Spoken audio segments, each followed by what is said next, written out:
Paris, the land of croissants and romance, is apparently not so appealing when the Olympics come to town. Second quarter earnings are out and they're not pretty. Profits have plummeted a whopping 42% compared to last year.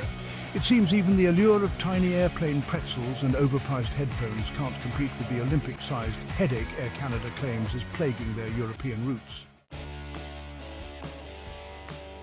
Now, I'm no expert in aviation economics, but blaming the Olympics for your financial woes seems a bit like blaming your dog for eating your homework when you left it right next to his kibble bowl. But hey, I'm willing to hear them out. Air Canada argues that travellers are actively avoiding Paris like it's a baguette shortage during a mime convention. The influx of tourists, the inflated prices, the potential for being trampled by a rogue marathon runner, it's all a bit much, even for the most seasoned traveller. And let's not forget the VFR crowd, those visiting friends and relatives. Apparently, even Aunt Gigi's famous coq au vin isn't enticing enough to brave the Parisian chaos.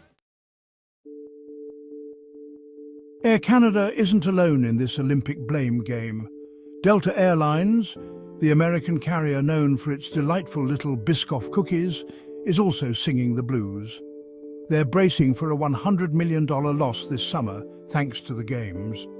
And Air France, Delta's partner across the pond, is feeling the heat too. They're projecting losses of up to $194 million. It seems even the promise of unlimited wine with your in-flight meal can't soothe the sting of Olympic-induced revenue shrinkage. The takeaway? Hosting the Olympics might be great for national pride and athletic glory, but it seems to be a real kick in the economy for the airline industry. Section 4. Paris, non merci. Why travellers are avoiding steering clear. Let's be honest, Paris in the summer is usually a crowded affair. Add in the Olympics with its hordes of athletes, officials and over-enthusiastic fans, and you've got a recipe for logistical nightmares. Imagine trying to navigate the Louvre amidst a sea of selfie sticks and fanny packs, or attempting to enjoy a romantic stroll along the Seine while dodging rogue javelins.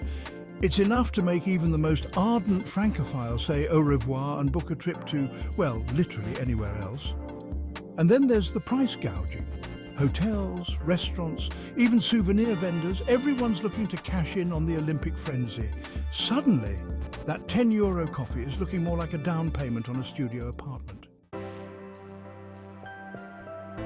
Section 5, Air Canada's game plan expansion amidst the chaos. So what's an airline to do when faced with Olympic-sized losses? Well, if you're Air Canada, you double down and expand your fleet. Yes, you read that right. They've just signed a deal for 8 new Boeing 737 MAX 8s. It's a bold move, some might even say reckless, but Air Canada is betting on the future. They're banking on the fact that eventually this Olympic fever will break and people will be itching to travel again. And where will those travel-starved masses flock to? Well, Air Canada is hoping it's one of the 50 new destinations they've added to their winter schedule, focusing on sunny spots in the US and the Caribbean. Because let's face it, nothing says I survived the Olympics quite like a margarita on a beach.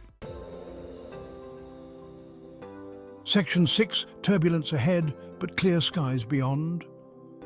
The airline industry is a fickle beast, constantly buffeted by economic winds and geopolitical storms. The Paris Olympics are just the latest challenge in a long line of challenges. But if history has taught us anything, it's that the airline industry is nothing if not resilient. They've weathered recessions, terrorist attacks, even volcanic ash clouds. A few months of Olympic-induced losses are unlikely to ground them for good. So, buckle up, folks. There might be some turbulence ahead, but with a little luck and a lot of those tiny pretzels, Air Canada just might stick the landing.